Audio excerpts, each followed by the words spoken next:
사이다 무비튼. 난 취미로 어떤 것을 모으고 있는 고등학교 3학년 남자다. 그 컬렉션은 고등학생에겐 부담되는 가격이었고 조심해서 다뤄야 하는 것이라 다 모으기까지 1년이나 걸렸다. 모으는 동안 솔직히 가족들의 반응이 좋지는 않았다.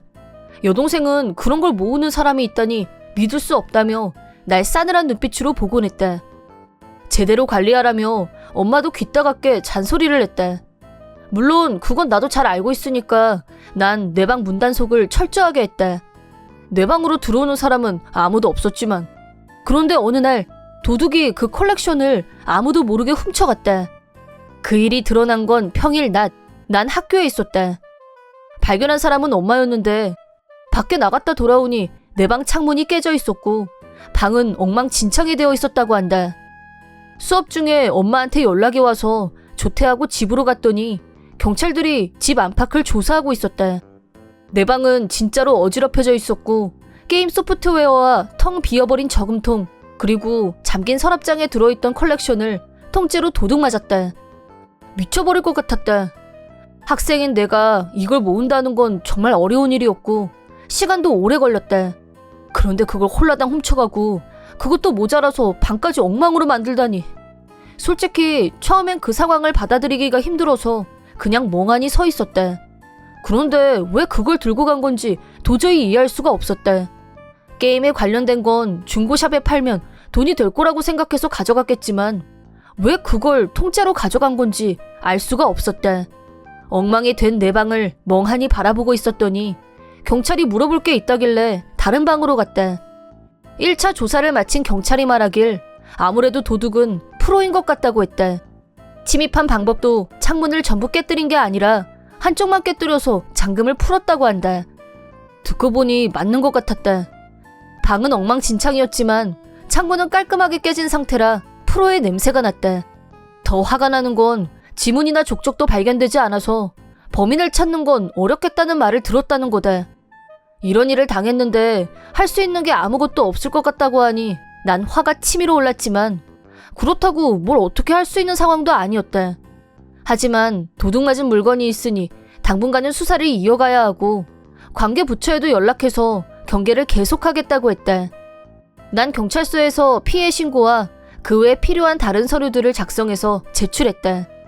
경찰에서는 조사를 더 해야 하니 오늘은 집에 들어가지 말라고 해서 그날은 가족끼리 할아버지 댁으로 향했다.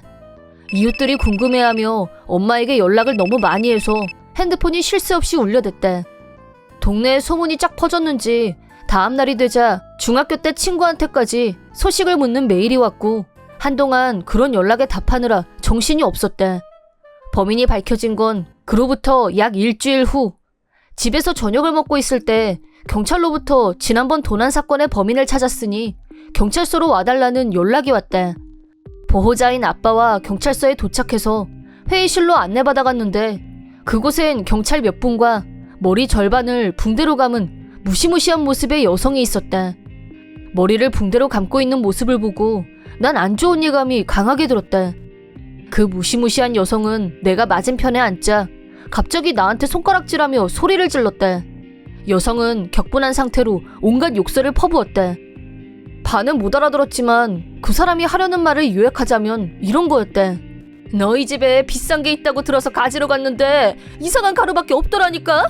필요 없어서 버리려고 했는데 갑자기 폭발하더니 불이 나서 화상까지 입었어. 이렇게 된 건 다 너 때문이고 난 피해자야. 그러니까 네가 사과하고 보상금 내놔. 내 방에 프로급 솜씨로 침입해놓곤 적반하장으로 나오는 태도에 더 이상 들어줄 수가 없었다. 하지만 그 여성은 아직도 분이 안 풀렸는지 붕대 사이로 빠져나온 머리카락을 휘날리며 괴성을 질렀다. 매우 무서웠다. 그리고 난 안 좋은 예감이 적중했다는 걸 알았다. 실은 내가 1년 전부터 사모으고 있던 컬렉션은 알루미늄 분말이나 황산, 정린 등 가연성 고체, 제2류 위험물이었다. 이 물질들은 잘못 다루면 금방 발화한다. 난 고등학교 방과후 수업을 통해 위험물 기능사 자격증을 따기도 했고 무서우니까 법적으로 문제가 되지 않는 정도의 양만 샀다. 그런데 다 모으고 나니 상당한 양이 되었고 자칫 잘못하면 화상을 입는 정도로 끝나지 않을 양이었다. 아니, 애초에 약병에 위험물이라고 라벨도 붙여놨는데 훔쳐간 건 그쪽이잖아. 열받은 난 그 자리에서 도둑에게 입바른 소리를 해줬대. 그랬더니 당황해하는 도둑. 그런 건 난 모르겠고. 아니, 머리에 피도 안 마른 게 그런 위험한 걸 왜 갖고 있는 거야, 기분 나쁘게? 너 같은 놈이 방화도 저지르고 그러는 거야. 빨리 사과하고 돈 내놔. 너 때문에 여자 얼굴이 이게 무슨 꼴이야? 라고 욕을 해대며 소리를 지르고 나한테 달려들려고 해서 경찰이 그 사람을 말려야 했대. 솔직히 무슨 말을 해도 소용이 없을 것 같아서 피해 신고는 철회하지 않겠다는 의사를 경찰에게 전하고 우리는 그만 돌아가겠다고 했대. 경찰은 여성을 진정시킨 뒤 조사를 진행해서 이번 사건의 전말을 다 알아냈다고 한다. 결론부터 말하면 안 들키면 괜찮을 거라는 생각으로 범행을 저질러 왔고 이번 일도 그 연장선에서 저질렀다고 한다. 그리고 경찰도 내 방에 침입한 방법 등을 보면 이건 절대 초범이 아니라고 봤던지 나중에 수사해보니 여자도 몇 건이나 드러났다고 한다. 그리고 도둑의 집을 조사해보니 여자를 증명할 만한 물건도 잔뜩 나왔다고 한다. 게다가 나중에 알게 됐지만 사실 이 여성은 중학교 3학년인 여동생과 같은 학교의 친구의 엄마였다는 게 밝혀졌대. 다행히도 친구는 그때 집에 없어서 화재 피해는 없었다고 했는데 알고 보니 그 친구도 손버릇이 나쁘기로 유명한 아이라고 한다.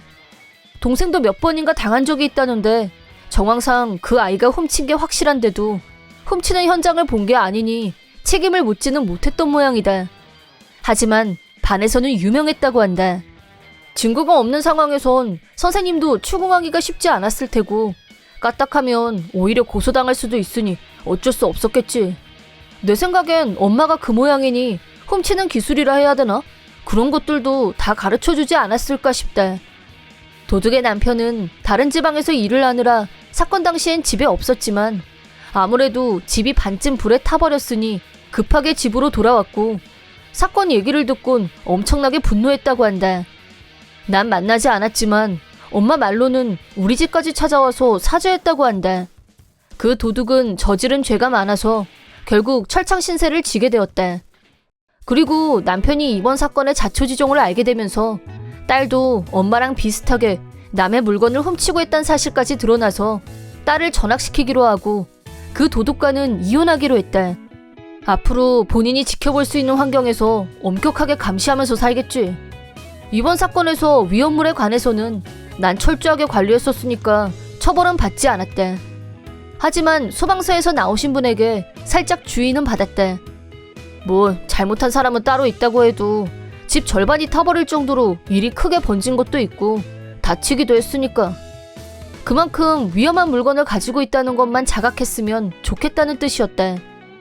내가 모은 것 때문에 이런 일이 벌어질 줄은 꿈에도 몰랐지만 여태까지 살면서 가장 놀랐던 일이었대.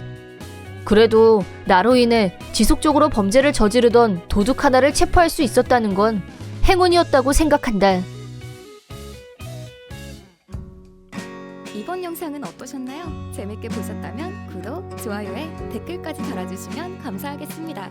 그럼 다음 영상에서 만나요.